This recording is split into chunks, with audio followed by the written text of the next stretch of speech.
2 fusillades menées apparemment avec des fusils d'assaut, avec plusieurs personnes impliquées.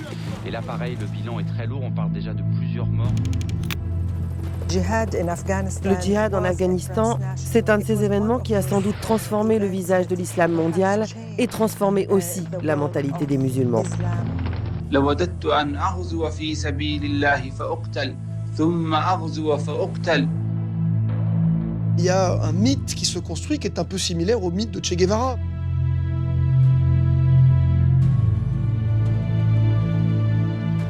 فنحن نتوقع لأمريكا يوما أسود وترجع وتلم أطرافها وتسحب جثث أبنائها إلى أمريكا. Nous avons décidé de lui retirer sa nationalité saoudienne et nous l'avons considéré comme un criminel.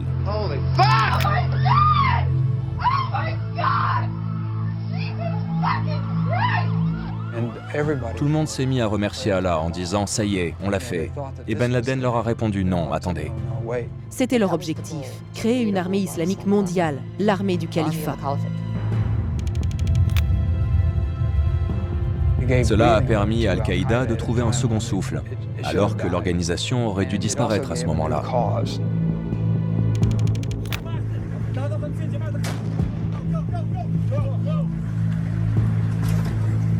Good evening. The United States has conducted an operation that killed Osama bin Laden, the leader of Al-Qaïda. Il dit qu'il avait mis sur les rails le djihad et que désormais il appartient à d'autres générations de remettre l'islam dans sa gloire. لتحقيق غايتهم فسارعوا إلى إعلان الخلافة وتنصيب إمام أمانة ثقيلة. L'État islamique, c'est une administration, c'est une armée avec un chef, une mission, des moyens, des véhicules, du matériel et qui fait la guerre.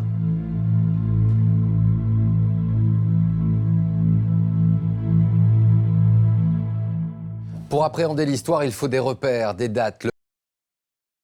Et le 13 novembre 2015 font aujourd'hui désormais partie de celles du terrorisme. Même si comparaison n'est pas toujours raison, il existe d'indéniables similitudes. Un choc et un traumatisme, des attaques terroristes coordonnées en écho à un conflit qui nous paraissait lointain et qui s'invite de la manière la plus violente dans le quotidien des populations. Avec à la clé ici encore des réflexes sécuritaires et une stratégie militaire qui s'intensifie. Hier donc, un leader, Oussama Ben Laden, aujourd'hui Abou Bakr el-Baghdadi. Durant des années, le spectre d'Al-Qaïda, désormais celui de ses héritiers, qui ont pour ambition d'aller encore plus loin avec Daesh. Comment sont nées ces organisations terroristes, ces groupes djihadistes? Après un an d'enquête, nous allons vous raconter, grâce à un documentaire, les origines de ce terrorisme islamiste, comment les plus grandes puissances s'y sont perdues, comment les services de renseignement ont parfois eu bien du mal à convaincre leurs dirigeants de l'urgence de la menace. Mais d'abord, savez-vous quand tout cela a commencé? À l'époque, le monde était bipolaire, une guerre froide qui a parfois figé les esprits, alors que d'autres projets étaient déjà en train de se dessiner. Le premier acte va se jouer à la Mecque, en Arabie Saoudite. Nous étions alors en 1979.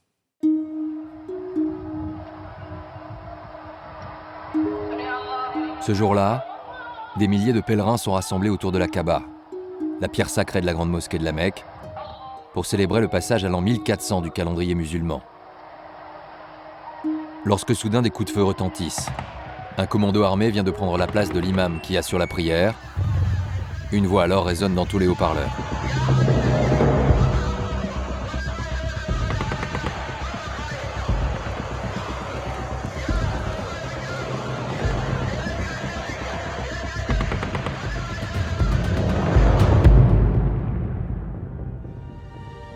Quatre jours plus tard, c'est à l'Élysée que l'histoire se poursuit.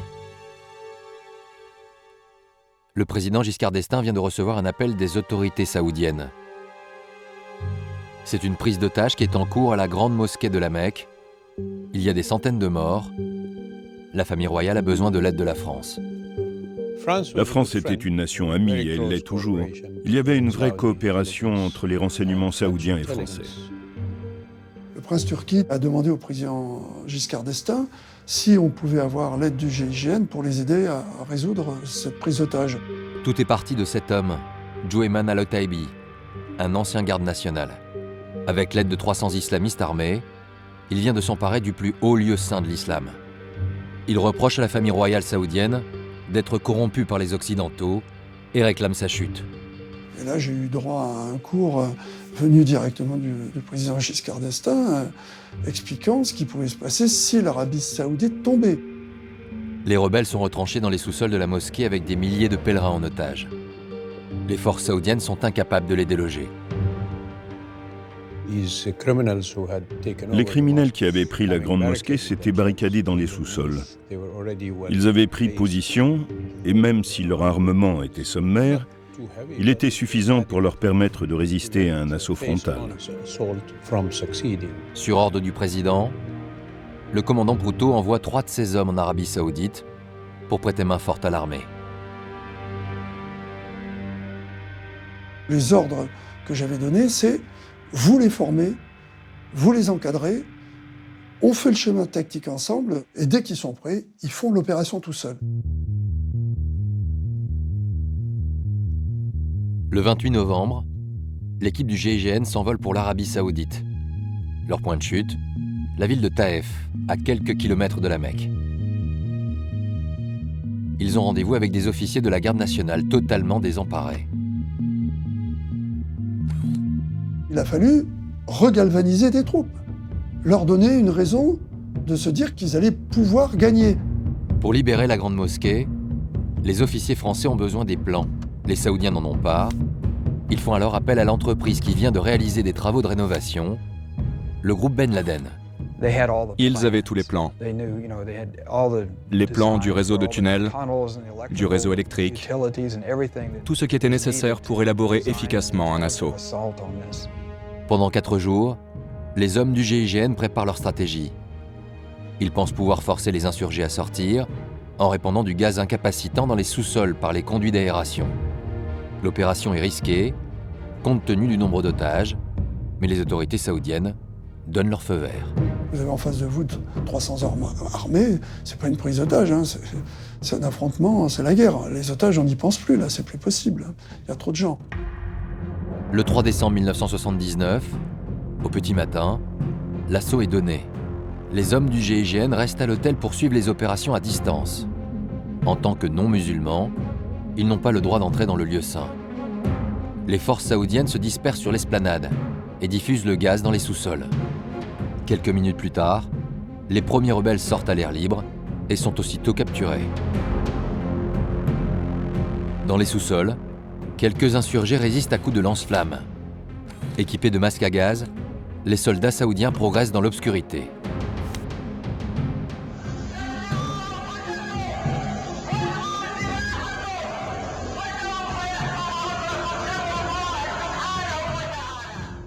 L'assaut final a eu lieu en dessous, avec des troupes qui ont investi les sous-sols et qui libéraient les pièces les unes après les autres. Les derniers rebelles se rendent au bout de quelques heures. Parmi eux, l'instigateur de la prise d'otage. Nous sommes parvenus à les capturer vivants, en particulier le chef des insurgés, Jueyman al-Otaibi. Après 14 jours de siège, grâce à l'aide de la France, l'armée saoudienne reprend le contrôle de la grande mosquée. Tous les insurgés capturés seront exécutés dans les jours suivants. Parmi eux, de nombreux djihadistes étrangers venus rallier la cause de ces fanatiques saoudiens.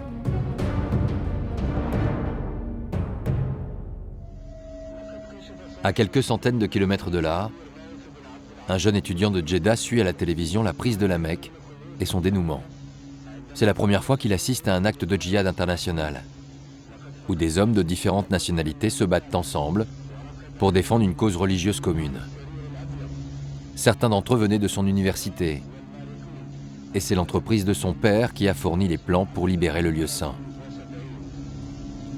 Ce jeune homme de 22 ans s'appelle Oussama Ben Laden. En 1979, Oussama Ben Laden vient de finir ses études à l'université de Jeddah en Arabie Saoudite. Il est marié et père d'un enfant, il travaille comme chef de chantier dans l'entreprise de son père. Cette prise de la Mecque, totalement passée inaperçue ici en Europe, va profondément le marquer. Car cette année-là, le monde est en pleine mutation. Pendant que l'Occident est accaparé par la guerre froide entre les États-Unis et l'Union soviétique, le Moyen-Orient, lui, subit une forte poussée du fondamentalisme musulman. En Iran, tout d'abord, avec l'accession au pouvoir de l'ayatollah Khomeini, puis en Afghanistan, où l'Union soviétique ne va pas accepter la remise en cause de sa zone d'influence par les Moudjahidines. Une intervention militaire très mal perçue au Moyen-Orient, l'occasion rêvée pour les fondamentalistes de lancer leur grand projet de djihad international. La prise de la grande mosquée de la Mecque en est l'événement fondateur, la guerre d'Afghanistan en sera le berceau, et un homme que personne ne connaît encore va très bien comprendre le sens de l'histoire. Son nom, Oussama Ben Laden.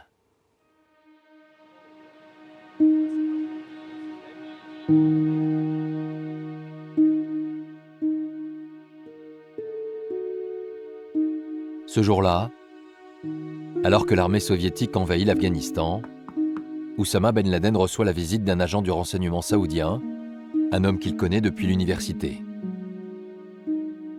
Les renseignements saoudiens comptaient 5 personnes à l'époque et l'un d'entre eux était le professeur d'Oussama. Et l'homme a une mission à lui proposer. Partir au Pakistan et gérer l'aide financière que le royaume veut apporter aux Moudjahidines afghans. L'Union soviétique voulait s'étendre jusqu'au Pakistan. Alors le royaume d'Arabie se devait de répondre à la demande de soutien pakistanaise et aider les Afghans à lutter contre l'occupation soviétique. Les services de renseignement cherchent un émissaire à envoyer sur place, un homme de confiance. À 23 ans, Oussama Ben Laden a le profil idéal. Ben Laden a déjà une fortune personnelle. Il a accès au fonds de la famille, donc il est capable de, en un clin d'œil presque, lever des millions de dollars. Il a un capital financier et puis il a des appuis politiques. Car le jeune Saoudien fait partie d'une des plus riches familles du pays, proche du pouvoir. Son père, Mohamed Ben Laden, s'est construit un empire industriel dans le secteur du bâtiment. C'était un bâtisseur musulman. Il avait rénové les plus importants lieux saints de l'islam. La famille s'est fait un nom, mais Oussama n'est que le 11e fils dans cette fratrie de plus de 50 enfants. Il fait partie des laissés pour compte. Il n'était pas l'un des fils aînés, donc il n'avait aucun privilège. Il faisait partie du groupe des fils de second rang. Ses frères et sœurs sont tous allés faire leurs études à l'étranger et ont adopté un mode de vie occidental. Oussama, lui, n'a jamais quitté l'Arabie saoudite. À l'école, puis à l'université, il a grandi sous l'influence des fondamentalistes musulmans. Son professeur d'éducation physique était apparemment très charismatique. Il a enrôlé beaucoup de jeunes hommes dans la confrérie des frères musulmans.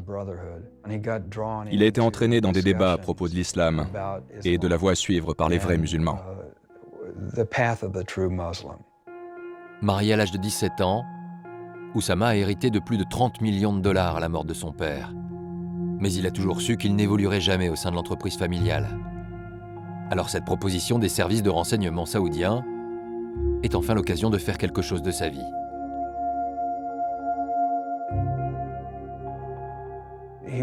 Il cherchait une mission dans sa vie. Et soudain, des musulmans étaient attaqués dans une nation dont il n'avait jamais entendu parler jusque-là. Une nation musulmane attaquée par des communistes athées. Alors, il a trouvé son destin. Quelques semaines plus tard, Ben Laden s'envole pour Lahore, puis rejoint Peshawar au Pakistan. C'est dans cette ville proche de la frontière afghane qu'il doit commencer sa mission.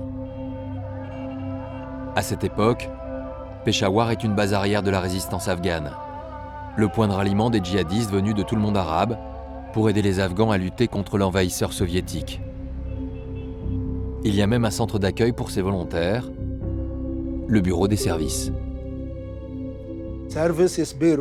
Le bureau des services se chargeait d'encadrer les combattants étrangers pour les envoyer ensuite aider les combattants afghans.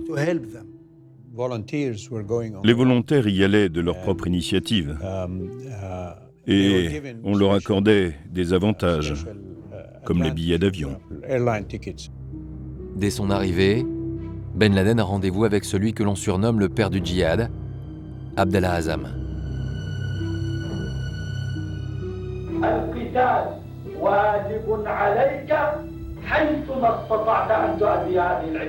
Abdallah Azzam est un Palestinien qui est en lutte contre Israël au départ. C'est lui qui va fournir la légitimité de l'arrivée des djihadistes étrangers en Afghanistan.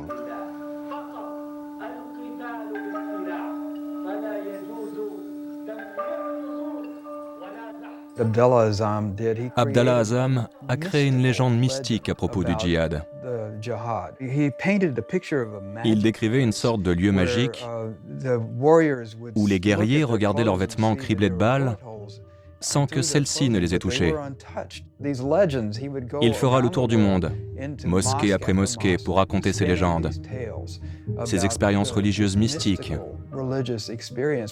Et cela a fasciné de nombreux jeunes hommes musulmans, comme Oussama. Le discours d'Azzam séduit immédiatement Ben Laden, qui s'investit corps et âme pour la cause. Le jeune millionnaire saoudien accepte de devenir le secrétaire particulier du père du djihad et met sa fortune et son réseau à sa disposition. Il était riche et avait suffisamment de soutien personnel pour le faire. Il était allé chercher du soutien auprès d'autres familles riches. Pas uniquement dans le royaume, mais aussi à l'étranger, chez des amis de la famille Ben Laden. Sa famille avait de nombreuses relations dans le monde entier. Cheikh Abdullah Azzam ne vient pas d'une famille riche. Donc il n'a pas d'argent à disposition pour couvrir toutes ses dépenses. Mais Oussama a comblé ce fossé pour Abdullah Azzam. Il était comme l'ombre de Cheikh Abdullah Azzam. Azzam devient dès lors le mentor de Ben Laden. Il lui apprend à recruter et à former les nouveaux volontaires, mais aussi à promouvoir sa vision du djihad à travers le monde. Le djihad de Azzam est un djihad bien particulier. C'est un djihad politico-militaire. L'idée, c'est d'utiliser un vocabulaire qui est compréhensible par tout le monde et de construire là-dessus une grammaire spécifique. Et c'est Oussama Ben Laden qui prête sa voix pour la propagande radiophonique.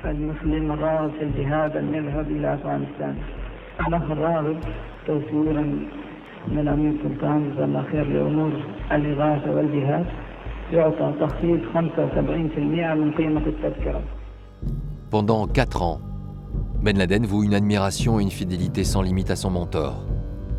Et leur collaboration porte ses fruits. Le bureau des services de Peshawar accueille sans cesse de nouveaux candidats au djihad venus de tous les pays musulmans. Le djihad en Afghanistan est un événement transnational qui est devenu global en capitalisant sur les sentiments des musulmans.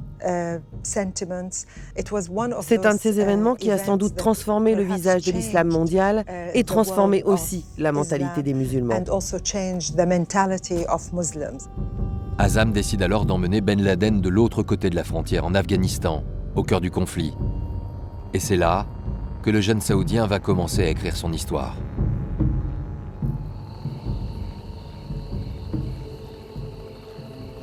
Dès leur arrivée, les deux hommes sont accueillis à bras ouverts par la résistance afghane. Ben Laden découvre alors des musulmans qui vivent comme au Moyen-Âge, comme dans sa propre vision de l'islam. C'était comme se voir propulsé 13 siècles en arrière, au moment de la naissance héroïque de l'islam, face à un monde alors dominé par les Romains et les Perses. Ces paysans afghans qui luttaient d'une façon si héroïque, si farouche, paraissaient dans leur piété, cette façon qu'ils avaient d'interrompre même le combat pour se prosterner à leur rituel de la prière, même si les obus volaient. Évidemment que pour Ben Laden, c'était retrouver la pureté des origines. Mais il constate également que la résistance manque cruellement de ressources et de coordination. L'afflux de djihadistes ne suffit pas. Ils ne tiendront pas longtemps face à la puissante armée soviétique. Malgré son absence de culture militaire, Azzam demande à Ben Laden de rester avec eux pour les aider à se structurer. Durant des mois, il puise dans ses ressources pour renforcer les infrastructures afghanes, acheter des armes et construire sa légende. C'est au cœur de ces montagnes afghanes qu'il va établir son camp de base.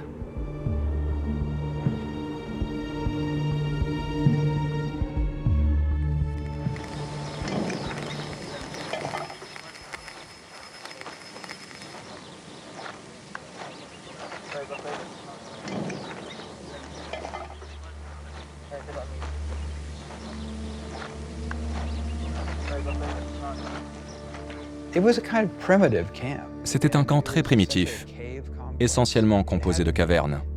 Il fallait que ce soit discret, de manière à ne pas être facilement repéré par les bombardiers russes. Nous l'appelions la vitrine des combattants arabes.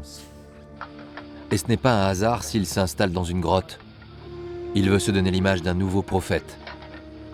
Son camp, il l'appelle Mahsada, l'antre du lion, une référence à la vie de Mahomet. Et qu'est-ce qu'a vécu le prophète et ses compagnons? Eh bien, il a été avec son compagnon Abou Bakr dans une grotte en fuyant les mécréants, et c'est de cette grotte aux cavernes qu'il va sortir avec la foi renforcée, qu'il va pouvoir sauver l'islam. En à peine 2 ans, le nom de Ben Laden s'impose au sein de la résistance afghane. Ce nouveau mécène aux allures de prophète séduit les combattants. Au fur et à mesure, des centaines de djihadistes rejoignent l'antre du lion. Alors Oussama a commencé à construire son empire à la frontière afghane. Il exerçait seul son autorité sur les volontaires. Et l'armée russe commence à souffrir face à ses combattants, de plus en plus nombreux et mieux organisés. À tel point que Ben Laden va bénéficier d'un soutien inattendu, celui des États-Unis.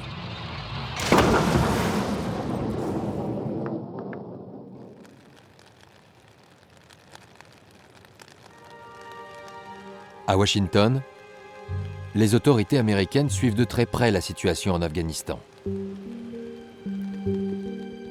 Nous sommes en pleine guerre froide, et ce conflit qui s'éternise est l'occasion rêvée de déstabiliser l'Union soviétique.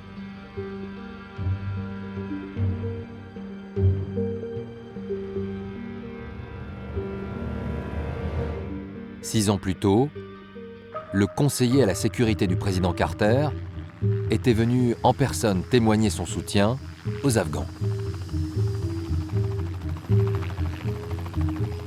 That land over there is yours. You'll go back to it one day because your fight will prevail and you'll have your homes and your mosques back again because your cause is right and God is on your side.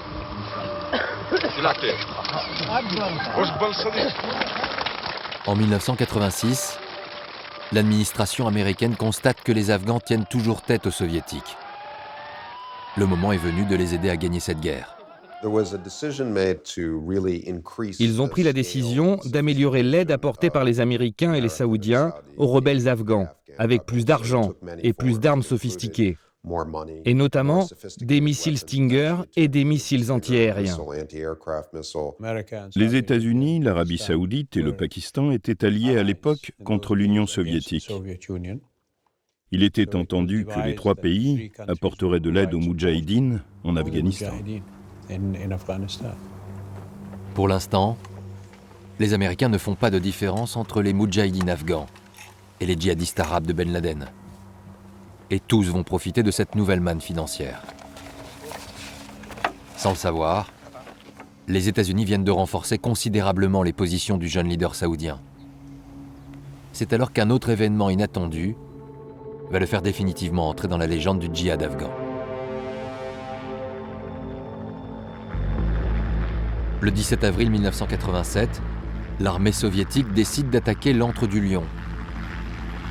Au petit matin, plusieurs hélicoptères mènent la charge et pilonnent la base.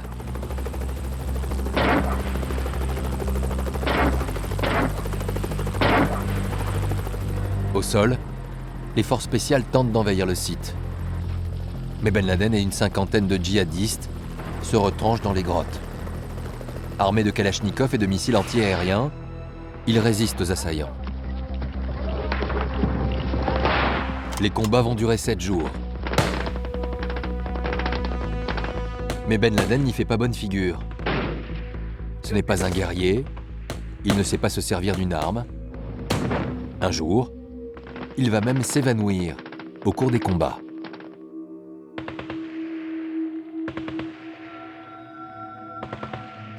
Quand les bombardements ont commencé, il s'est évanoui.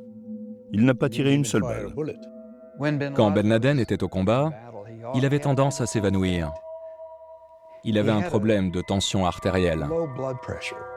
Alors que Ben Laden est assis au fond de sa grotte, les Soviétiques font une percée. Mais Shafik, Un de ses soldats reste à ses côtés pour le protéger et il meurt sous les balles. Ben Laden, à la bataille de Jaji, n'a jamais été aussi près de mourir.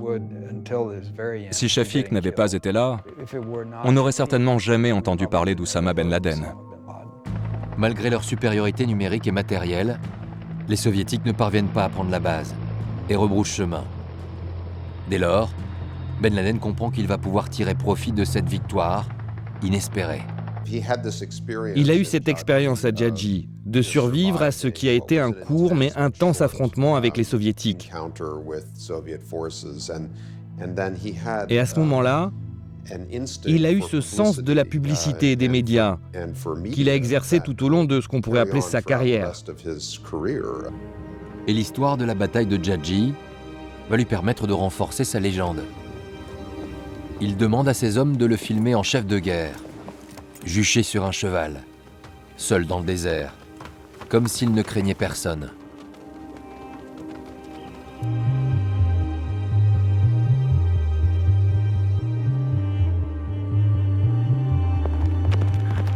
Ces mises en scène vont circuler dans tout le Moyen-Orient, accompagnées d'interviews dans lesquelles il va raconter ses exploits.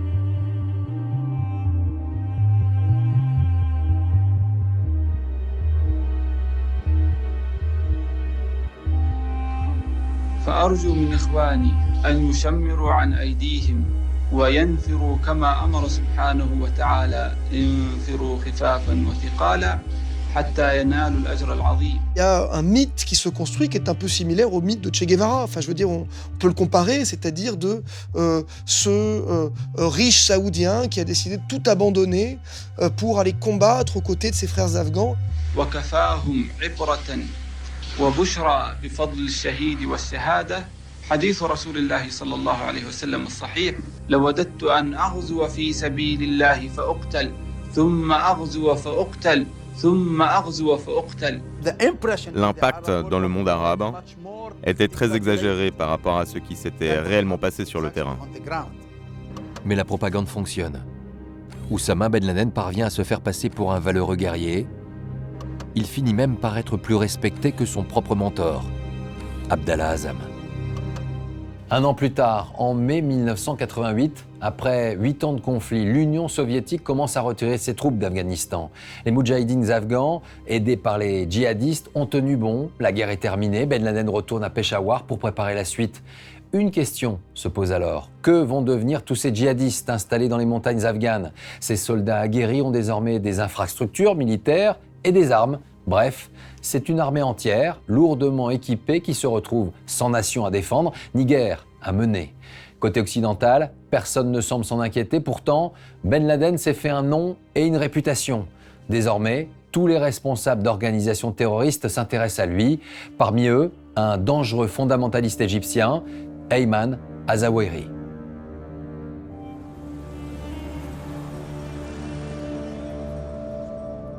We are here, the real Islamic Front against Zionism, communism and imperialism.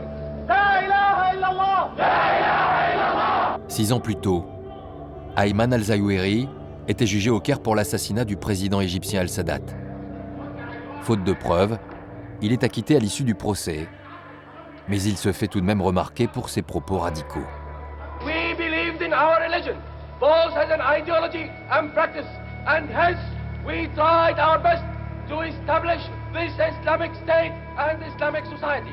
La ilaha illallah! Cet ancien médecin dirige une organisation terroriste, le djihad islamique égyptien. Son ambition est claire, il veut créer un État islamique sur la terre des pharaons. Al-Zawahiri voulait changer le monde arabe. Il voulait l'islamiser et y planter les graines du djihad là où il fallait le faire. En 1988, la CIA apprend que Zawahiri vient d'arriver au Pakistan. Et il n'est pas le seul. Plusieurs groupes terroristes convergent vers ce pays. Mais les Américains, obnubilés par leur victoire imminente contre l'Union soviétique, ne prêtent pas attention à ces fanatiques musulmans. Je peux rappeler une cruelle conversation que j'ai eue auprès des responsables américains à l'ambassade des États-Unis au Pakistan. J'ai dit, messieurs, est-ce que vous connaissez l'idéologie de ces groupes? Est-ce que vous savez ce qu'ils préparent au cas où les Soviétiques se retirent? Et les Soviétiques vont se retirer, leur guerre est perdue. Et la réponse donnée sous forme de boutade a été « Nous ne sommes pas là pour bâtir une nation, nous sommes là pour faire saigner du russe ». J'ai le souvenir d'un directeur général qui, dans une discussion avec son homologue de la CIA, lui avait dit « Est-ce que vous ne craignez pas d'avoir allumé une mèche que vous ne saurez pas éteindre ?» Et le directeur de la CIA de l'époque lui avait répondu « Mais nous contrôlons tout puisque nous payons ».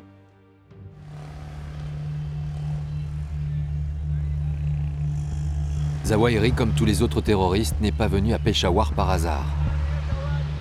Il est venu rencontrer Oussama Ben Laden, car il pourrait l'aider à concrétiser un projet.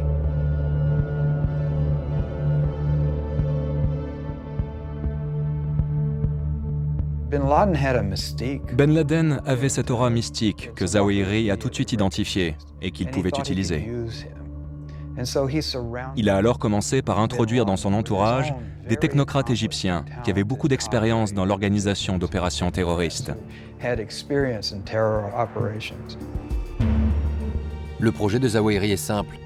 Il veut convaincre Ben Laden de mettre à disposition son réseau de djihadistes et ses infrastructures militaires pour bâtir un État islamique.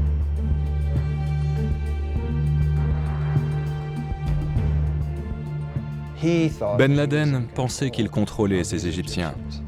La vérité est qu'ils s'exploitaient mutuellement. Ben Laden est séduit par l'idée, mais il veut connaître l'avis de son mentor, Abdallah Azzam. En août 1988, alors que le retrait des troupes soviétiques a commencé, les trois hommes se réunissent chez Ben Laden.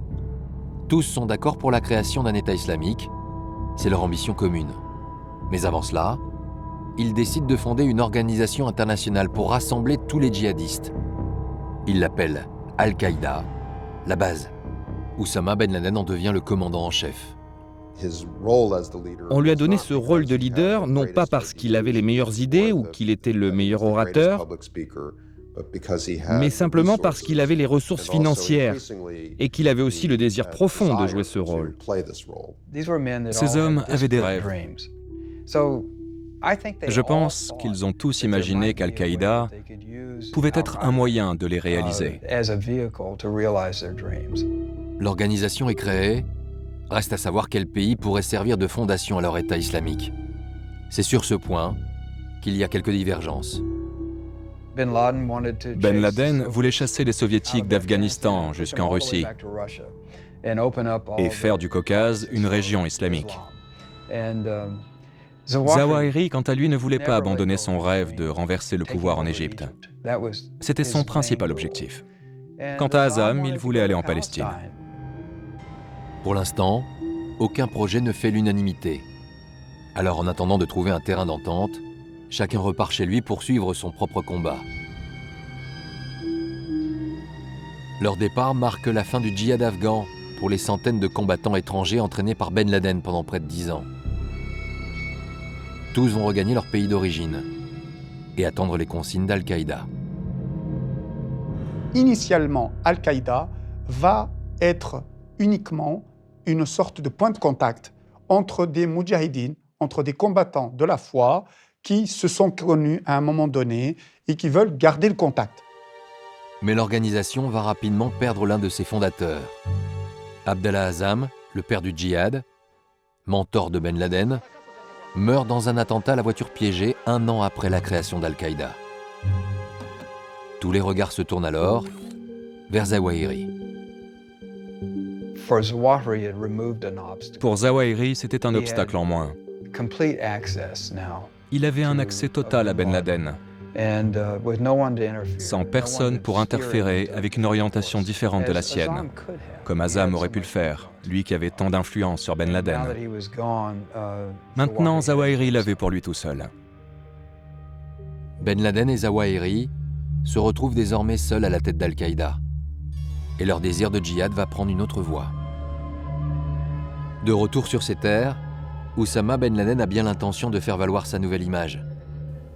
Le fils oublié de la famille est désormais considéré comme un chef de guerre. Sa légende fait le tour des mosquées du pays Et la mosquée familiale va lui servir de tribune. Il avait un réseau de religieux qui a toujours su louer son engagement en Afghanistan. Il était perçu comme un bon citoyen, un bon musulman qui avait rempli ses obligations en aidant d'autres musulmans grâce à sa fortune. Il était aussi en très bons termes avec les autorités saoudiennes. Il a commencé à faire des prêches tous les vendredis à la mosquée et de manière informelle à rassembler des gens autour de lui. Il évoquait alors ses idées sur le djihad mondial et sur l'islam politique. Sous l'influence de Zawahiri, Ben Laden s'est radicalisé. Son discours n'est plus seulement religieux, il est politique. L'Union soviétique s'est écroulée, le monde est en train de changer. Et le nouvel ennemi pour lui, ce sont les États-Unis. Il a réalisé que les Américains, une fois leur travail terminé, et une fois les Soviétiques vaincus, avaient tout simplement laissé tomber les Moudjahidines, les djihadistes arabes et les combattants afghans.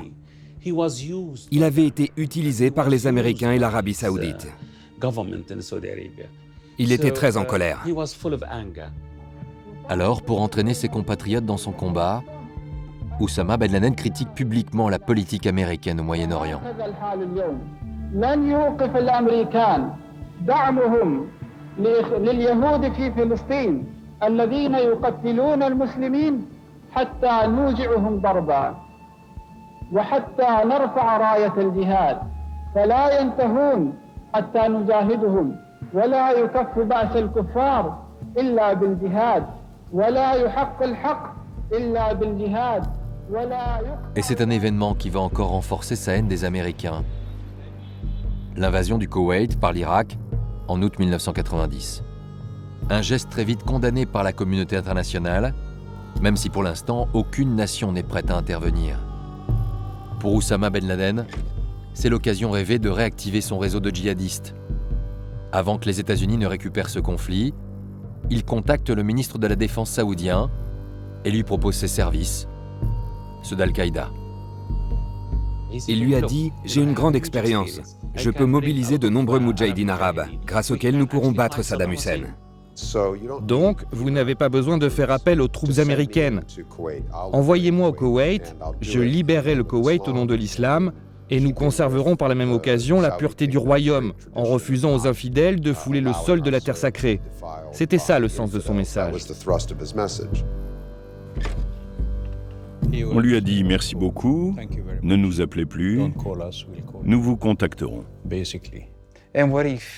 ce qu'il craignait est arrivé. The 28 countries with forces in the Gulf area have exhausted all reasonable efforts to reach a peaceful resolution. Have no choice but to drive Saddam from Kuwait by force. We will not fail. En février 1991, le nouveau président américain George Bush lance l'opération Tempête du désert. Un déferlement de bombes s'abat sur l'armée de Saddam Hussein. Aux côtés des États-Unis, 33 pays participent à la coalition contre l'Irak. Un mois plus tard, la guerre s'achève. Et comme le craignait Ben Laden, l'armée américaine s'installe à la frontière saoudienne pour protéger le pays avec l'accord de la famille royale. Ben Laden s'est alors retourné contre son propre pays, ou du moins contre ses dirigeants. Le ministre de l'Intérieur a réagi. Ils ont alors décidé de l'interroger et lui ont conseillé d'éviter la provocation. Et ça, c'est un problème que les Saoudiens n'avaient jamais rencontré auparavant. Il s'agissait d'un Saoudien célèbre qui critiquait ouvertement la famille royale. Alors, il voulait le faire taire. Oussama Ben Laden, le héros d'Afghanistan, est devenu dérangeant dans son propre pays. Mais peu importe. Son associé Zawahiri vient de trouver une nouvelle terre d'accueil pour leur projet d'État islamique, le Soudan. Après des années de guerre civile, le pays vient de tomber entre les mains des fondamentalistes musulmans. En mai 1991, Ben Laden s'installe à Khartoum, la capitale. Ici, l'homme qui a lancé la révolution islamique s'appelle Hassan al-Tourabi. Il est l'éminence grise du pouvoir en place. Sous son influence, Le Soudan vient d'imposer une application stricte de la charia dans tout le pays. Hassan al-Tourabi voulait créer au Soudan une sorte d'international islamiste. Une manière pour eux de répandre leur vision de la religion dans le monde entier. Le Soudan, à cette époque-là, devient la Mecque des djihadistes, en quelque sorte. C'est-à-dire tous ceux qui ont une idéologie proche de Ben Laden, et surtout qui sont anti-occidentaux, vont aller au Soudan. Le terrorisme islamiste prospère au Soudan, avec la bénédiction des autorités locales. Des organisations algériennes, yéménites, somaliennes, palestiniennes ou encore égyptiennes ont pignon sur rue à Khartoum. Et ça, c'est des institutions qui intéressent Ben Laden parce qu'il pense que ça peut, lui, en s'appuyant sur ces différentes organisations, essayer de développer ses idées de création d'un califat dont il serait évidemment le calife à la place du calife. Le leader d'Al-Qaïda a désormais une ambition très claire. Puisque personne ne veut de son armée de djihadistes, il va investir dans le terrorisme. Ben Laden et ses millions de dollars sont alors accueillis à bras ouverts au Soudan. Tourabi l'invite à toutes les cérémonies officielles. Tourabi voulait développer le Soudan. C'était un pays plein de promesses, avec son accès au Nil, ses riches terres agricoles, son pétrole. Et pourtant, il était incroyablement pauvre et mal géré. Il recherchait des investisseurs. Pour pouvoir agir dans l'ombre, Oussama Ben Laden va tenter de se bâtir une image de bienfaiteur. Il finance entre autres la construction d'une route qui traverse tout le pays. Un chantier gigantesque sur lequel il entend ici encore communiquer. À cette époque, Robert Fisk, un journaliste anglais, est en reportage à Khartoum, lorsqu'un de ses amis, un ancien combattant d'Afghanistan, lui fait une étrange proposition. Il me dit un jour avec un grand sourire, « Je veux que tu m'accompagnes dans le désert, il y a quelqu'un qu'il faut que tu rencontres. » Alors je lui ai demandé qui est-ce. Je te le dirai en chemin. Après un long périple dans le désert, la voiture s'arrête au bord d'une route en construction.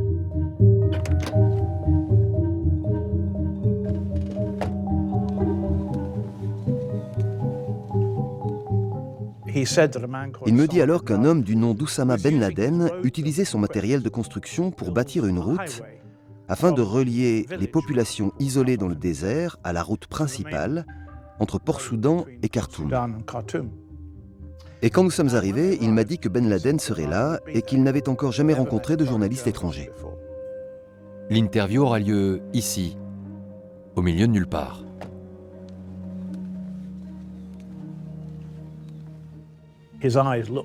Il m'a regardé et j'ai été présenté. Je lui ai immédiatement serré la main. J'ai dit que je voulais lui parler. Il était timide, très prudent. Et il m'a demandé ce dont je voulais parler. Le journaliste l'interroge sur la guerre en Afghanistan.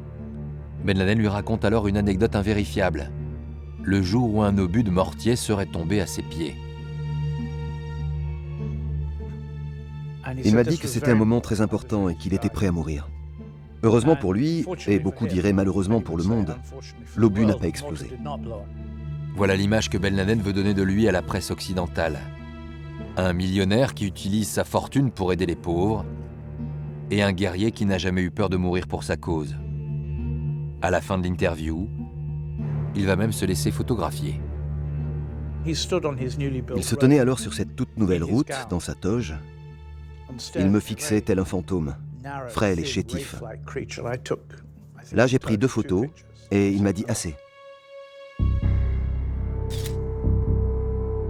Pour la première fois, Oussama Ben Laden s'offre une pleine page dans un journal anglo-saxon. Et pendant que la presse occidentale fait sa publicité, en secret, il poursuit son projet. Il ouvre des camps d'entraînement pour djihadistes au Soudan et finance des opérations terroristes à travers le monde.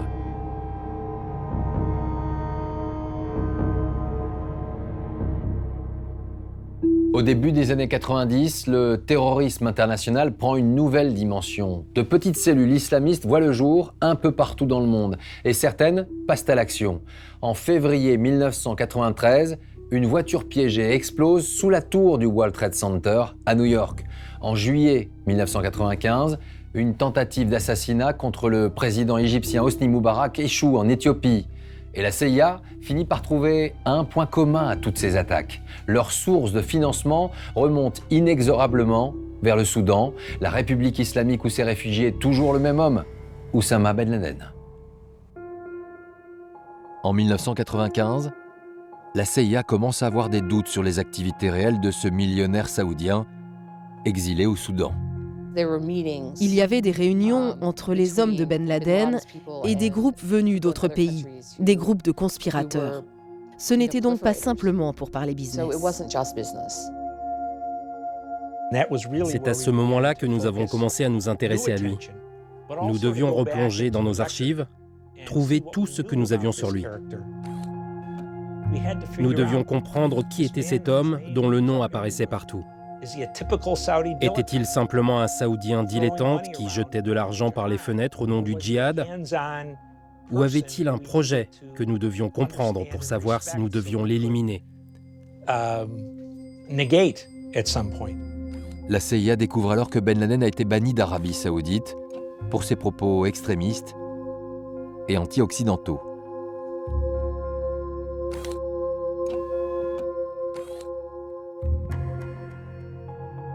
Il y a eu de nombreuses tentatives pour le ramener en Arabie Saoudite. Sa famille lui a envoyé des gens, ses frères lui ont rendu visite, sa mère l'a appelé au téléphone pour lui demander de rentrer. Alors quand il a fini par refuser toutes ces propositions, nous avons décidé de lui retirer sa nationalité saoudienne et nous l'avons considéré comme un criminel. Tous ses avoirs ont été gelés par le gouvernement. Mais je pense qu'il devait avoir d'autres comptes en banque qui n'avaient pas été saisis. La CIA est persuadée que Ben Laden finance des attentats depuis le Soudan. Mais en l'absence de preuves concrètes, il reste intouchable. D'autant que sa famille, elle, est très proche du pouvoir saoudien, allié des Américains. Alors, pour tenter de couper la source de financement des terroristes, la seule mesure acceptable d'un point de vue diplomatique, c'est de demander au leader soudanais Al-Tourabi de l'exiler. Tourabi, rappelez-vous, a vendu Carlos, enfin, il a vendu tout ce qu'il pouvait vendre et trahi à peu près tous ses amis. Je pense qu'à un moment, Ben Laden a dû se rendre compte que le séjour soudanais devait prendre fin et qu'il fallait qu'il aille exercer ses talents ailleurs. Il y a été. Ben Laden disparaît à nouveau. Il a trouvé une autre terre d'accueil, là où tout a commencé pour lui, en Afghanistan. Depuis la fin du conflit avec l'Union soviétique, le pays est laissé à l'abandon. Différents chefs de guerre afghans se livrent une guerre acharnée pour en prendre le contrôle. Parmi eux, les talibans, des fondamentalistes musulmans, issus des zones tribales, soutenus par la population. C'était un nouveau pays, dirigé par des gens qu'il n'avait jamais rencontrés. De retour à Kandahar, en mai 1996, Oussama Ben Laden rencontre le chef des talibans, le Mollah Omar. Il obtient sa protection et lui prête allégeance. Sa principale valeur aux yeux des talibans, c'était ses combattants arabes. Et ces combattants étaient des djihadistes aguerris, prêts à mourir sur le champ de bataille, prêts à se donner la mort dans des attentats suicides si nécessaire. Et Ben Laden va alors utiliser la mainmise qu'il a sur ses hommes pour se rendre indispensable aux yeux des talibans. Le pacte scellé, Ben Laden s'installe dans un petit village, caché dans les montagnes. Il est temps pour lui de faire savoir aux djihadistes du monde entier qu'il est de nouveau actif en Afghanistan. Il enregistre alors une fatwa, une nouvelle déclaration de guerre contre l'Occident. Ben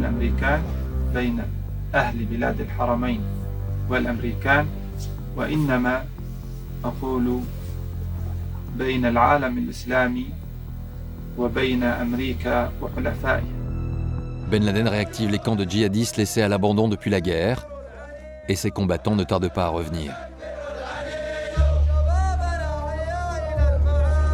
Ce jour-là, filmé par ses hommes, Ben Laden passe en revue ses nouvelles recrues. À ses côtés, Ayman al-Zawahiri, le terroriste égyptien, est de retour, lui aussi en Afghanistan. Les volontaires reçoivent ici une formation paramilitaire, avant de repartir chez eux, créer leur propre cellule. En quelques mois, Al-Qaïda tisse sa toile, sur tous les continents. Ben Laden avait bien compris le principe de la progression géométrique. J'entraîne un homme dans un de mes camps en Afghanistan, il rentre chez lui, disons en Afrique du Sud, et à son tour, il entraîne d'autres hommes. Comme ça, en préparant seulement un homme, vous pouvez en gagner une douzaine, voire une vingtaine. Et Ben Laden sait aussi s'entourer. Parmi les nombreux terroristes venus rallier sa cause, il croise un certain Khaled Sheikh Mohammed.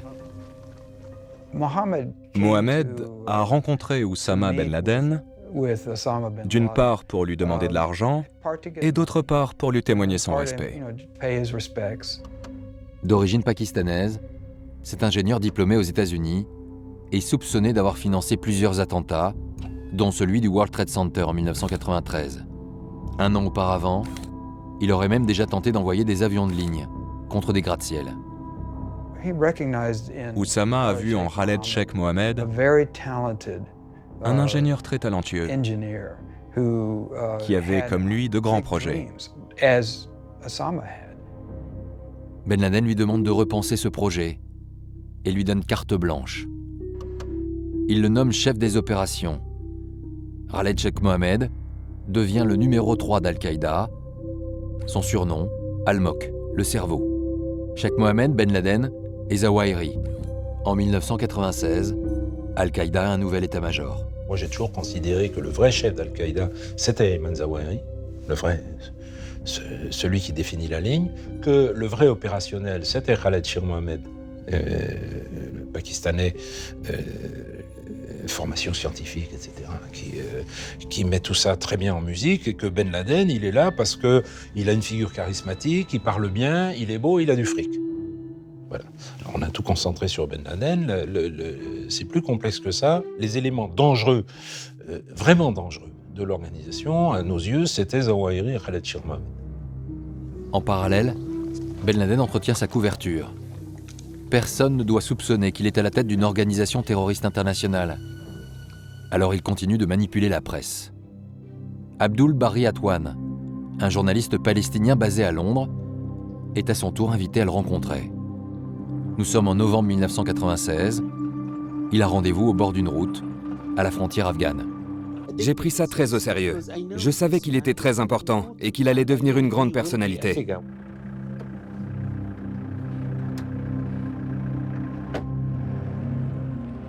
C'était un voyage très secret. J'ai été emmené clandestinement par 2 talibans à travers la frontière afghano-pakistanaise vers le sommet des montagnes de l'Hindu Kush.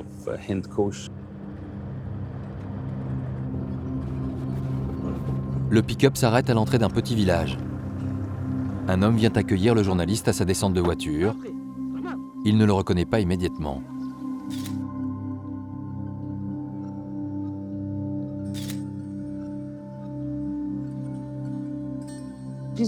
Il portait des vêtements très très modestes, comme les autres. On ne pouvait pas le différencier de ses soldats, de ses combattants. Non, il était habillé comme eux, voire même plus modestement. Le journaliste prend quelques photos. Oussama Ben Laden semble vivre ici paisiblement, avec sa famille, entouré malgré tout de quelques hommes armés.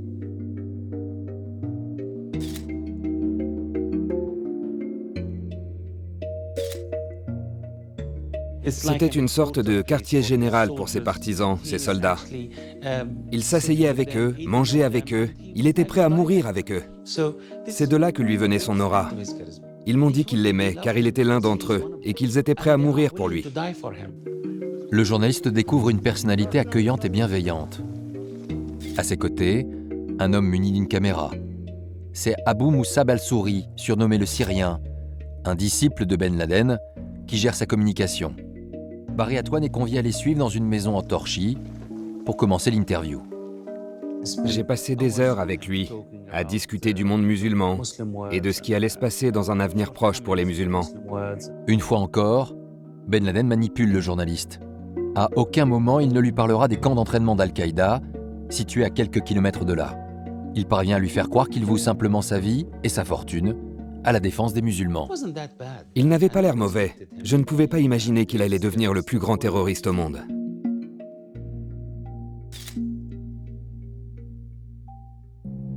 Ben Laden parvient à duper à nouveau la presse étrangère, mais pas la CIA. En septembre 1996, l'agence de renseignement américaine va obtenir de précieuses informations sur ce qui se passe réellement dans les montagnes afghanes. Un terroriste repenti vient de se rendre. Il aurait pris la fuite après avoir volé plus de 100 000 $ dans les caisses des djihadistes et de nombreux documents qui témoignent du fonctionnement de l'organisation. C'était crédible. Il avait pas mal de réponses à nos questions. Il expliquait des choses dont on avait connaissance mais qu'on ne comprenait pas encore. 8 ans après sa création, la CIA vient de découvrir l'existence d'Al-Qaïda. Il est clair qu'Al-Qaïda était une organisation comme on n'en avait encore jamais vu. Aucune autre organisation dite terroriste n'avait la taille, la modernité et la capacité d'action d'Al-Qaïda. Ils se revendiquaient comme l'armée islamique. C'était leur objectif, créer une armée islamique mondiale, l'armée du califat. Et la gestion d'Al-Qaïda est stupéfiante.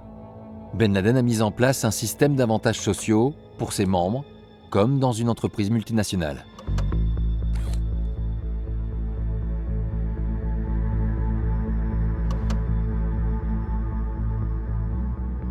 Il y avait un certain salaire de base pour les membres.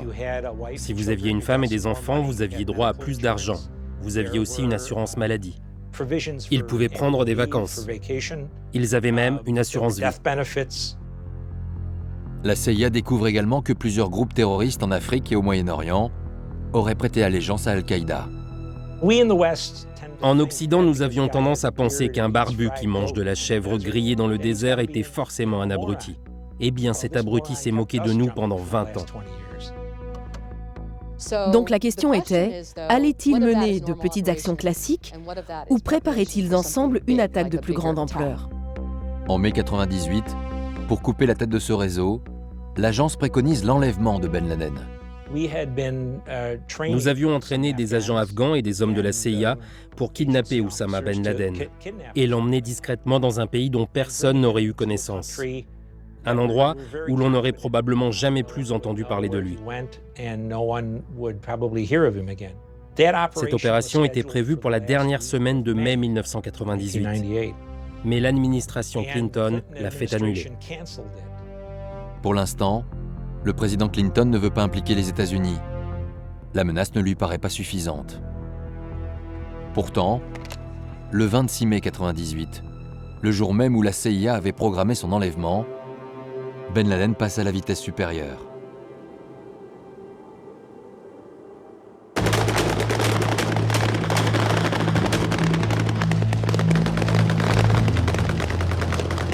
Ces images sont celles d'une chaîne d'information américaine, invitée dans un camp d'entraînement d'Al-Qaïda.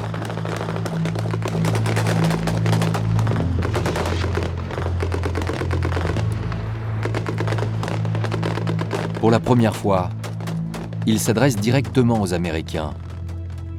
Habillé en chef de guerre, arme à la main, devant une carte du monde. ولكن المعركة اليوم مع الأمريكان أضخم بكثير من معركتنا مع الروس، حيث أن الأمريكان ارتكبوا حماقة لم يسبقهم إليها أحد، إذ اعتدوا على أعظم مقدسات الإسلام وعلى قبلة 1200 مليون مسلم. فبفضل الله التفاعل مرضي جدا في العالم الإسلامي على مستوى جميع الشرائح وبخاصة علماء العالم الإسلامي والشباب. فنحن نتوقع لأمريكا يوما أسود وترجع وتلم أطرافها وتسحب جثث أبنائها إلى أمريكا بإذن الله. La menace est claire et Ben Laden ne se cache plus. Quelques jours plus tard, il organise une conférence de presse en Afghanistan, en présence de nombreux journalistes venus de tout le Moyen-Orient.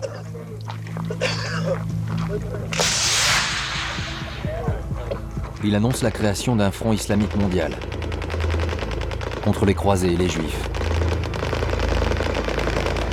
Et il entend montrer la puissance militaire de son organisation.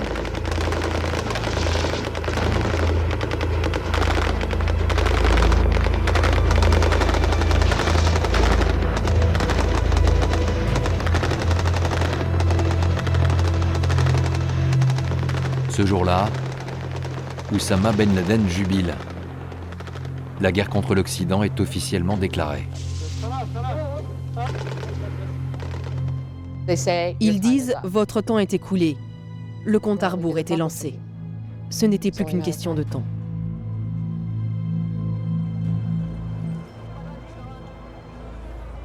Quelques semaines plus tard, 2 ambassades américaines sont la cible d'attentats terroristes. American embassies have been hit by huge bomb blasts. The first explosion happened at a building in the capital of Kenya, Nairobi. Shortly afterwards, a second bomb went off in Dar es Salaam, the capital of the neighboring African state of Tanzania. Des attentats qui font 224 morts, dont 12 ressortissants américains et 2 agents de la CIA. Cette fois, l'agence passe en alerte maximum. Je suis parti avec mes hommes en Afrique de l'Est. Nous avions une équipe à Nairobi et une à Dar es Salaam. Et très rapidement, en travaillant côte à côte avec le FBI, nous sommes parvenus à mettre la main sur des individus.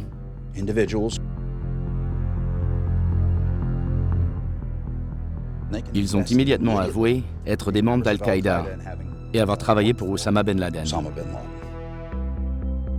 C'est là qu'on découvre la capacité d'organisation d'Al-Qaïda à l'époque et qui nous montre dès le départ qu'ils sont capables de frapper à 2 endroits en même temps avec une extrême coordination. Pour la première fois, la Maison-Blanche prend au sérieux l'organisation terroriste. Le président Clinton donne son feu vert pour éliminer Ben Laden. Good afternoon. Today I ordered our armed forces to strike at terrorist-related facilities in Afghanistan and Sudan. Our mission was clear: to strike at the network of radical groups affiliated with and funded by Osama bin Laden, perhaps the preeminent organizer and financier of international terrorism in the world today. Un navire de guerre américain stationné en mer Rouge envoie des missiles de croisière sur plusieurs sites, en Afghanistan et au Soudan. Les infrastructures sont détruites, mais Ben Laden, lui, reste introuvable. Je pense que la réponse des États-Unis n'était pas à la hauteur. Nous aurions dû avoir des gens sur le terrain pour le tuer ou le capturer immédiatement après ces attaques. Dès lors, la CIA met tout en œuvre pour le retrouver. Mais la traque s'annonce difficile.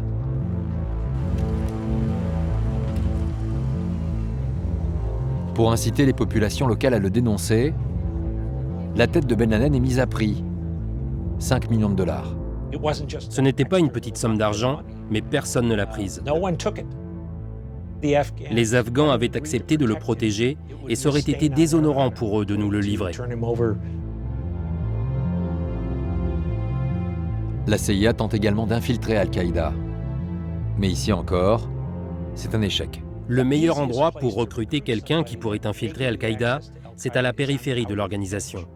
Les gens qui leur vendent des armes, ceux qui s'occupent des planques, ou encore qui fabriquent les faux papiers. Mais le problème, c'est qu'une fois qu'ils les avaient infiltrés, ils devenaient l'un des leurs. Car ils découvraient un système qui les attirait. Infiltrer Al-Qaïda est beaucoup plus difficile que ça ne l'était avec l'Union soviétique. En 2000, les Américains parviennent à le localiser à 2 reprises dans le sud de l'Afghanistan, grâce à leurs drones. Mais la première fois, c'est la présence de civils qui les empêche d'agir. La deuxième, c'est leur drone qui n'est pas armé. À l'époque, la CIA et l'armée se disputaient pour savoir qui allait payer l'armement des drones. C'est pourquoi il a survécu à cet épisode une fois de plus. Prise de décision trop tardive, lourdeurs administratives. Après 2 ans de traque, les agents de la CIA sont totalement découragés. En haut lieu, personne ne semble prendre la mesure du danger. La cellule Ben Laden est au bord de l'implosion. Ils l'ont recherché en Afghanistan pendant des années, et ils n'ont jamais réussi à le localiser de façon fiable. Ils n'avaient pas de bons agents sur le terrain. Ils auraient pris de très gros risques militaires, car ils auraient envoyé des forces spéciales pour un raid qui aurait pu très mal tourner. La moitié de l'équipe a démissionné de la CIA pour aller faire autre chose, en disant que c'était une perte de temps, que le gouvernement américain et la CIA ne prenaient pas au sérieux la lutte contre le terrorisme. J'ai envoyé une note aux responsables de l'agence en disant « Vous allez le regretter et nous allons le payer au prix de vies américaines pour ne pas avoir fait le nécessaire. » J'ai dit au président qu'il allait vraiment le regretter. Et la suite va lui donner raison. En octobre 2000, un nouvel attentat signé Al-Qaïda vient frapper directement l'armée américaine. An American ship is attacked in Yemen. There are dead and wounded.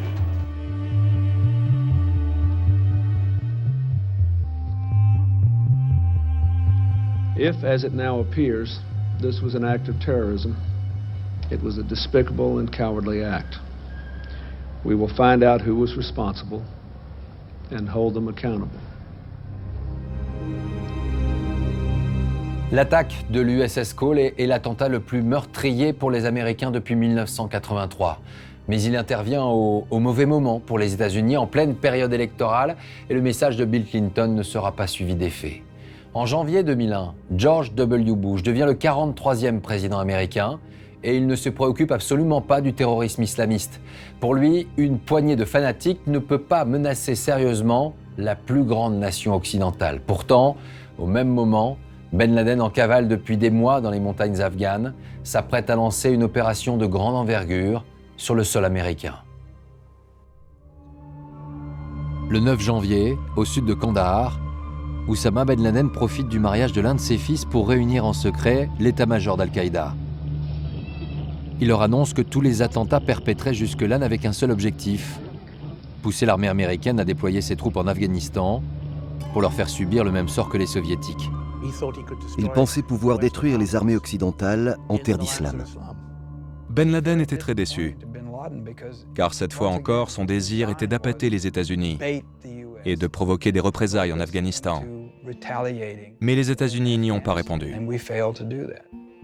Alors pour les faire réagir, Ben Laden annonce à ses lieutenants qu'il veut frapper directement les États-Unis sur leur propre sol. Depuis des mois, Khaled Sheikh Mohammed, son chef des opérations, prépare en secret une attaque spectaculaire. Oussama Ben Laden vient lui demander de passer à l'action. Dans les semaines qui suivent, des informations alarmantes remontent des services de renseignement européens, et notamment de la France. Dès le début 2001, on commence à se dire qu'il va se passer quelque chose d'énorme. C'est une accélération des projets d'attentats qui nous reviennent, et particulièrement de projets d'attentats simultanés, en particulier contre des avions américains.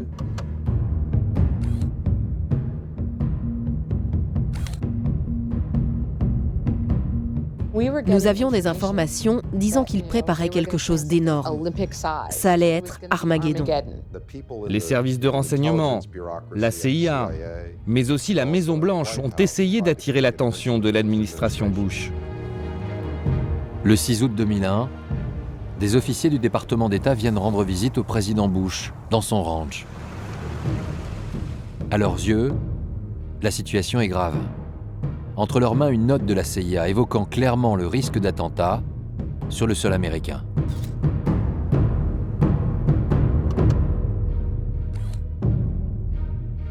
Mais après l'avoir lu, le président Bush range le dossier sans y prêter attention. Une erreur de jugement que l'Amérique va payer très cher. Notre administration en était encore à la guerre froide. Il ne comprenait pas qu'un groupe non gouvernemental puisse être aussi fort qu'un État. 19 membres d'Al-Qaïda passent sans encombre les contrôles de sécurité de 3 aéroports américains. Les terroristes embarquent dans 4 avions de ligne, parmi les passagers.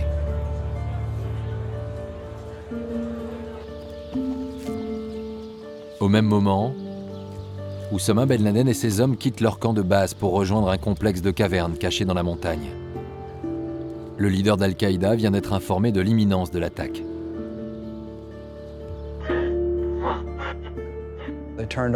Ils se sont branchés sur la BBC. La plupart de ces hommes n'étaient pas au courant de ce qui allait se passer. Il avait gardé le secret.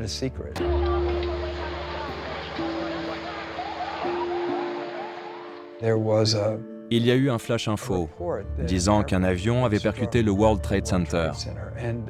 Tout le monde s'est mis à remercier Allah en disant « ça y est, on l'a fait ». Et Ben Laden leur a répondu « non, attendez ».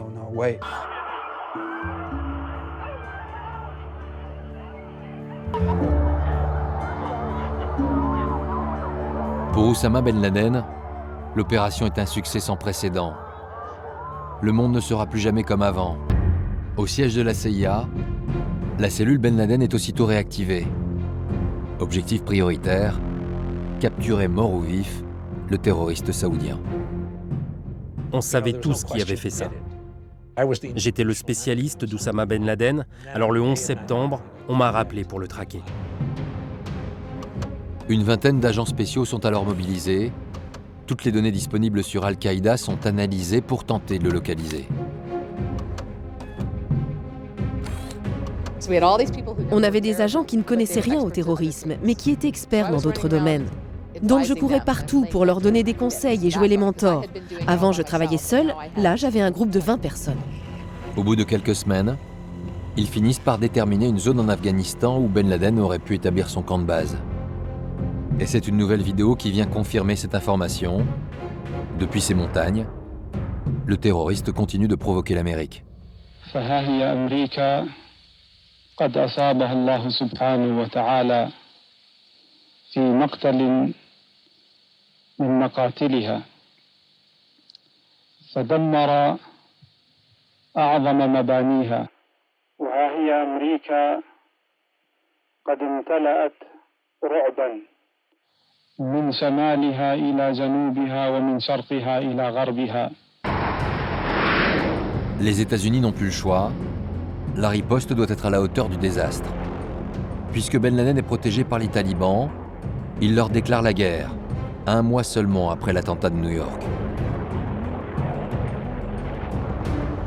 Une guerre qui va durer 2 mois. Les Américains et leurs alliés reprennent toutes les principales villes du pays. En décembre 2001, la prise de Kaboul signe la déroute des talibans. Ben Laden est pris par surprise. Il pensait pouvoir résister, mais il est obligé de battre en retraite. Et cette fois, la Maison-Blanche n'entend pas le laisser disparaître.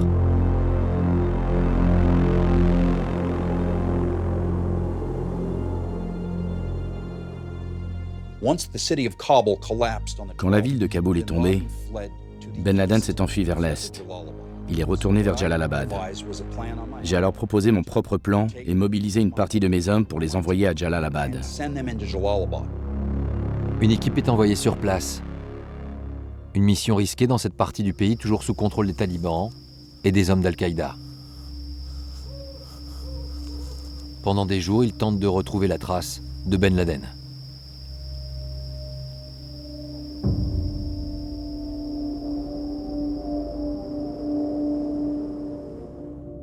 Nous avions des informateurs dans tout le pays.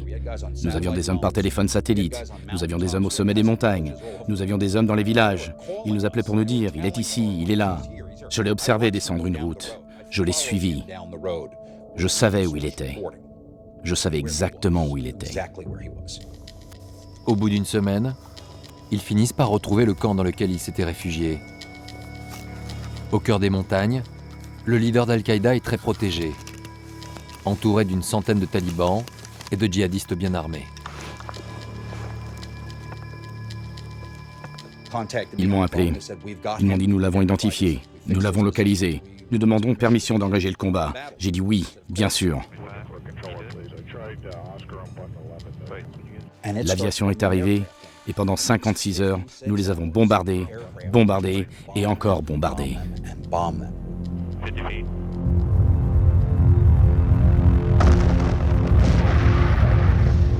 Le camp est détruit. Oussama Ben Laden et quelques survivants se sont retranchés dans des grottes. Il ne reste plus qu'à les encercler et tenter de les déloger. J'ai immédiatement envoyé un message à Washington pour leur dire que Ben Laden était acculé, que ses forces armées étaient anéanties et que je voulais 800 soldats américains ici. Nous devions terminer le travail nous-mêmes. Mais pour éviter de nouvelles pertes américaines, la Maison-Blanche préfère confier cette tâche aux alliés afghans qui ont participé à la guerre contre les talibans. Une erreur de plus, ce sont eux qui vont permettre aux leaders d'Al-Qaïda de s'enfuir à travers les montagnes après l'arrêt des bombardements. Ben Laden jouit parmi les populations afghanes de l'aura qui vient de quelqu'un parvenu chez eux de cette lointaine Arabie qui a vu naître le prophète. C'est en quelque sorte comme un shérif de la Mecque. Pendant des mois, aucune nouvelle d'Al-Qaïda, ni de Ben Laden. Dès lors, certains pensent qu'il n'a pas survécu au bombardement. Les Américains et les Européens disaient qu'il était mort. On a même dit une fois qu'il avait pris sa retraite. Mais tout le monde se trompe. En octobre 2002, un attentat frappe Bali en Indonésie. Il fait 202 victimes, essentiellement des touristes occidentaux. L'action porte le sceau d'Al-Qaïda et un enregistrement audio vient relancer la traque.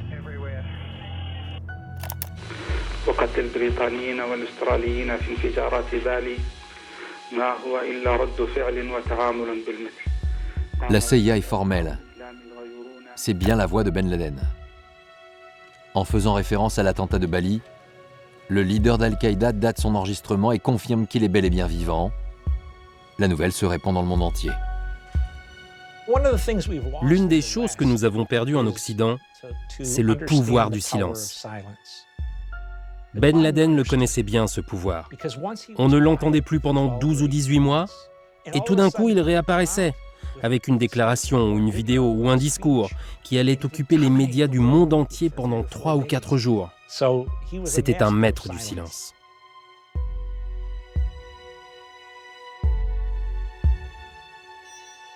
La pression monte sur l'administration américaine. Cela fait plus d'1 an que le World Trade Center s'est écroulé et Oussama Ben Laden n'a toujours pas été arrêté. Pour détourner l'attention, la Maison-Blanche va trouver un autre bouc émissaire, Saddam Hussein, le dictateur irakien. Le président Bush veut faire d'une pierre deux coups, montrer que l'Amérique avance dans sa lutte contre le terrorisme et finir la guerre que son père avait commencée 10 ans plus tôt.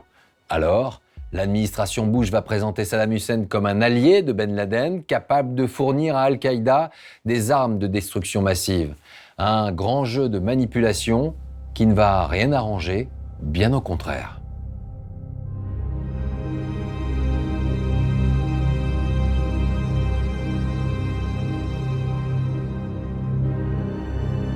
Le lien entre Saddam Hussein et Oussama Ben Laden, c'est le secrétaire d'État américain Colin Powell qui va l'inventer de toutes pièces lors d'un discours à l'ONU en 2003. Ambition and hatred are enough to bring Iraq and Al-Qaeda together. Enough so Al-Qaeda could learn how to build more sophisticated bombs and learn how to forge documents. And enough so that Al-Qaeda could turn to Iraq for help in acquiring expertise on weapons of mass destruction. L'Américain moyen ne peut pas comprendre qu'il a eu 3000 morts dans un attentat extraordinaire et que l'ennemi, ce soit en fait une bande d'une cinquantaine de va-nu-pieds dans les montagnes de Tora Bora. Ce qui va légitimer la guerre en Irak. Disant, il y a forcément un État derrière, il y a forcément un grand méchant derrière, bien organisé, etc., ce qui va permettre à l'administration américaine de vendre la guerre contre l'Irak. Non seulement rien de tout cela n'est fondé, mais surtout de nombreux observateurs étrangers craignent les conséquences d'une guerre en Irak. C'est notamment la position de la France. Il y a 10 jours, le secrétaire d'État américain, M. Powell, a évoqué des liens supposés entre Al-Qaïda et le régime de Bagdad. En l'état actuel de nos recherches et informations menées en liaison avec nos alliés, rien ne nous permet d'établir de tels liens. En revanche, nous devons prendre la mesure de l'impact qu'aurait sur ce plan une action militaire contestée actuellement. Une telle intervention ne risquerait-elle pas d'aggraver les fractures entre les sociétés, entre les cultures, entre les peuples, fractures dont se nourrit le terrorisme?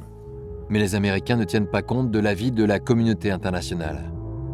Le 20 mars 2003, l'Amérique s'engage dans une guerre contre l'Irak. L'armée de Saddam Hussein ne résiste pas longtemps au bombardement massif de la capitale. 9 mois plus tard, le dictateur irakien est capturé, puis exécuté.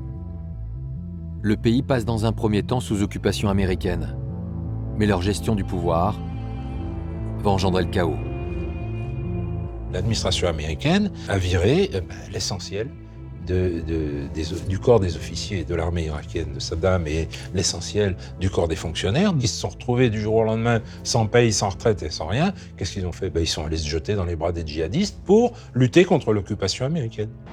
Car les Américains ont surtout décidé de donner les clés du pays à la majorité chiite, jusque-là tenue à l'écart du pouvoir. Ce changement radical va raviver les tensions entre les deux communautés musulmanes du pays, les chiites et les sunnites. Et ce sont les terroristes qui vont en profiter, car les sunnites en colère vont venir grossir leurs rangs.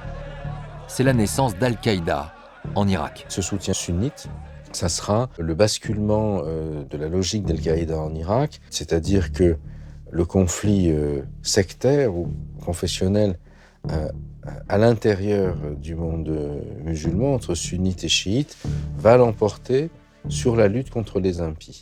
Cela a permis à Al-Qaïda de trouver un second souffle, alors que l'organisation aurait dû disparaître à ce moment-là.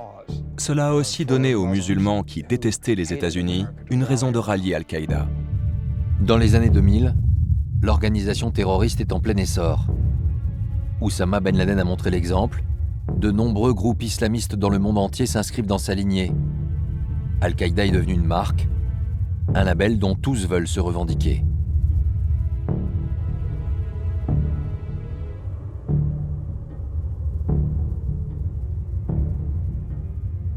N'importe quel contestataire dans le monde musulman va se dire que s'il veut être pris au sérieux, il faut qu'il brandisse le drapeau d'Al-Qaïda, il faut qu'il dise « j'en suis ».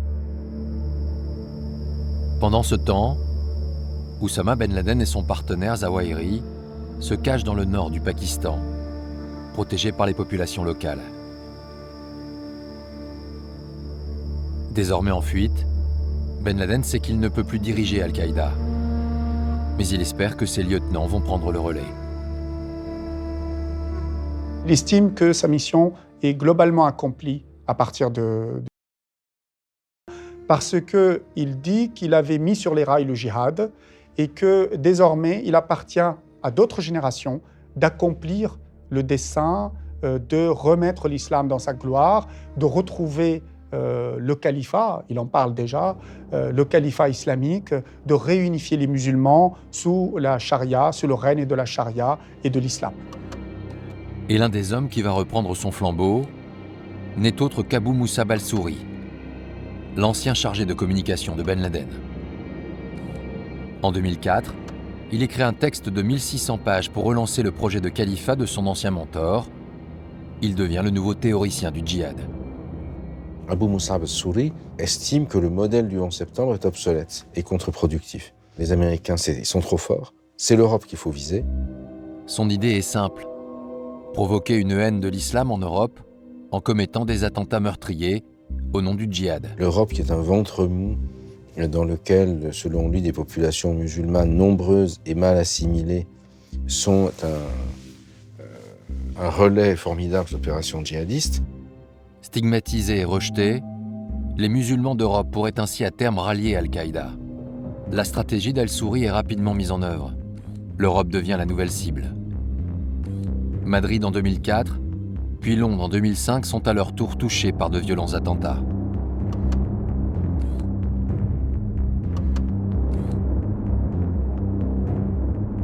Mais la nouvelle stratégie d'Al-Qaïda concerne surtout son implantation au Moyen-Orient. Un autre disciple de Ben Laden prend lui aussi du pouvoir. Son nom, Abou Moussad al-Zarqawi, il est le leader d'Al-Qaïda en Irak. Les Américains ont mis les chiites au pouvoir, alors il va rallier à sa cause les populations sunnites pour s'emparer d'un territoire. Une implantation territoriale où il pourrait vivre, avoir des ressources et se poser en champion de l'islam. Dans les tribus sunnites irakiennes, opposées à la mise à l'écart du sunnisme auquel procède l'occupant américain, ils vont trouver un certain nombre de soutiens, plus larges que les gens qui sont simplement idéologiquement proches d'eux.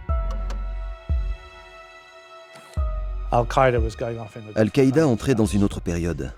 Ce n'était plus l'Al-Qaïda que nous avions connu, ennemi de l'armée américaine et de l'Occident. C'était devenu une organisation sectaire qui s'attaquait aussi à des musulmans.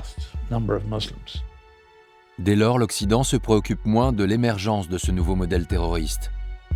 Les Américains sont toujours focalisés sur celui qui a osé les attaquer sur leur sol, Oussama Ben Laden.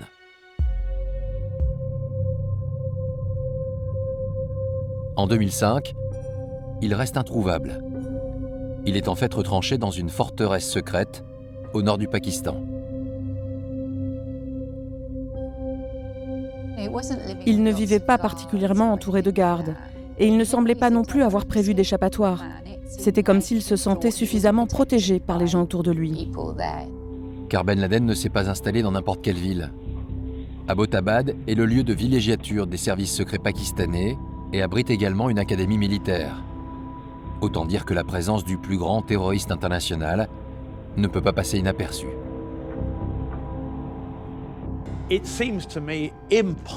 Il me paraît impossible de croire que les services secrets pakistanais, qui ont des liens si forts avec Al-Qaïda et Ben Laden, ne savaient pas qu'il se trouvait à Abbottabad depuis des années. Bien sûr qu'ils le savaient. Pour éviter la surveillance satellite, Ben Laden reste cloîtré jour et nuit. Il communique avec l'extérieur par l'intermédiaire d'un messager. C'est donc seul qu'il attend son heure en regardant la télévision. Il ne pense pas vivre longtemps, en réalité. Il est quasiment convaincu que globalement les Américains vont le tuer dans les 2 années à venir et que ça serait presque bien qu'il le tue dans les 2 années à venir parce que sa vie se calerait presque sur la vie du prophète. Il aurait vécu 2 ans dans une retraite spirituelle et ainsi il serait mort véritablement comme le prophète. Sa vie aurait été à l'image de la vie du prophète. Mais Ben Laden restera 5 ans enfermé dans son complexe, jusqu'à ce que les services secrets pakistanais finissent par révéler sa position aux Américains. Les Pakistanais, qui devaient se sentir quand même un peu enquiquinés dans cette affaire, n'ont rien dit pendant assez longtemps. Le problème ensuite, ça a été la diffusion de l'info qui a dû petit à petit filtrer à l'extérieur, jusqu'à ce que ça atteigne les Américains et la présidence américaine choisisse le meilleur moment pour mener son opération. Le 1er mai 2011, quelques jours seulement après l'annonce de sa candidature pour un 2e mandat, le président américain Barack Obama donne son feu vert à l'opération Trident de Neptune. L'intervention doit être rapide et discrète. Les plus hauts responsables américains suivent le déroulement de l'assaut depuis la Maison-Blanche. À 23h30, une vingtaine de Navy Seals, des soldats d'élite américains, sont téléportés vers Abbottabad.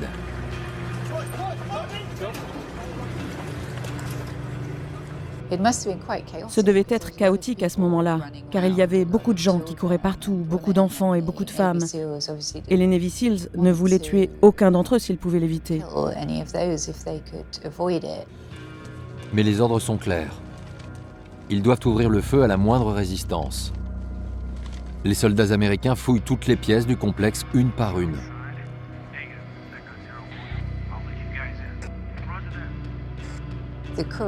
Le messager et son frère sortent fusil au poing. Ils sont abattus. Les Seals courent partout dans la maison, grimpent les escaliers. Et lorsqu'un des fils de Ben Laden apparaît, il est abattu à son tour.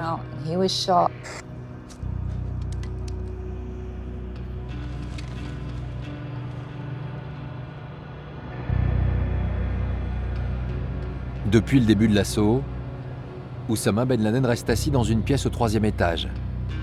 Il ne cherche pas à s'enfuir. Ils ont aperçu furtivement la tête de Ben Laden à l'étage. Alors ils sont montés et ils ont ouvert le feu. On ne sait pas s'il y a eu 2 ou 3 coups de feu, mais il a été touché à la tête et à la poitrine. Et il est mort quasiment sur le coup. Donc ça n'a pas été une grande fusillade, ça a été très rapide, chirurgical.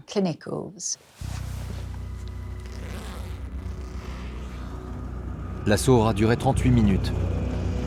Les soldats américains ne s'attardent pas. Ils récupèrent tous les documents qui traînent, les ordinateurs, les disques durs. Mais surtout, ils emportent avec eux le corps d'Oussama Ben Laden pour le faire disparaître. Quelques minutes plus tard, le président Barack Obama s'apprête à annoncer la nouvelle au monde entier.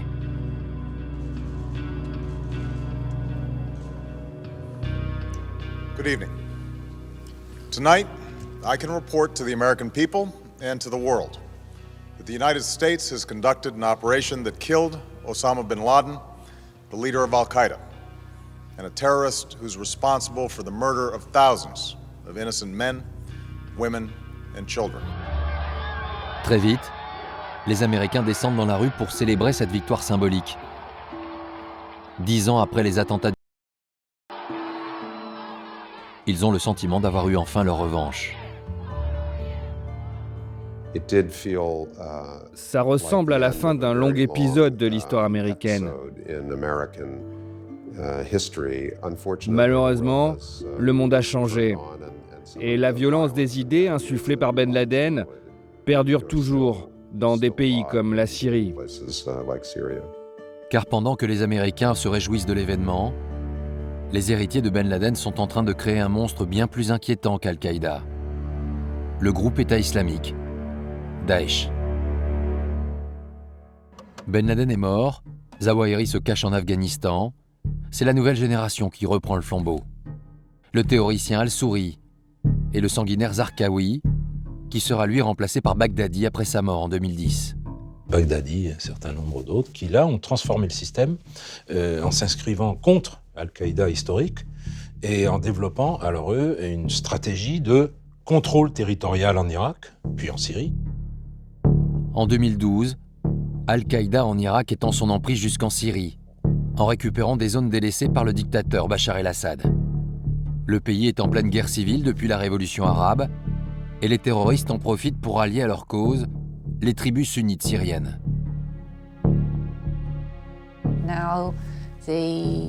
Aujourd'hui, le plus grand djihad mondial se situe en Irak et en Syrie. Et des gens viennent se battre des 4 coins du monde, exactement comme pour le djihad en Afghanistan dans les années 80. Baghdadi compare d'ailleurs son action à celle du djihad afghan.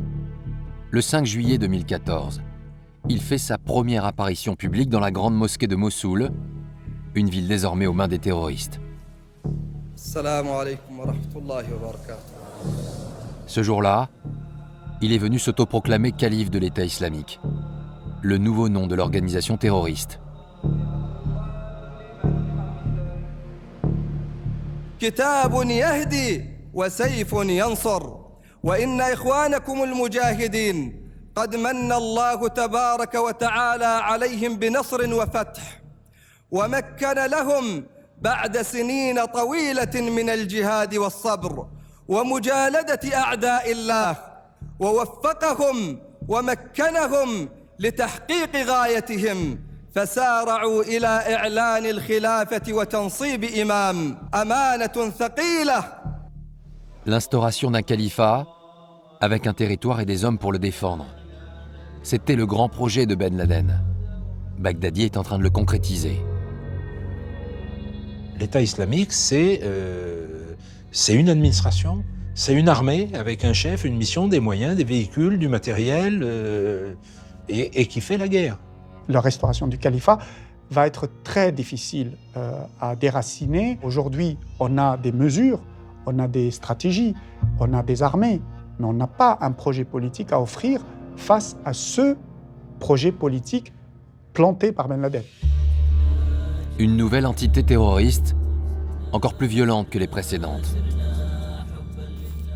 Une nouvelle guerre internationale, sur le sol syrien cette fois. De nouvelles vagues d'attentats, et notamment en France. Depuis 40 ans, l'histoire se répète, sans que l'on parvienne à enrayer le terrorisme islamiste et son pouvoir de contamination.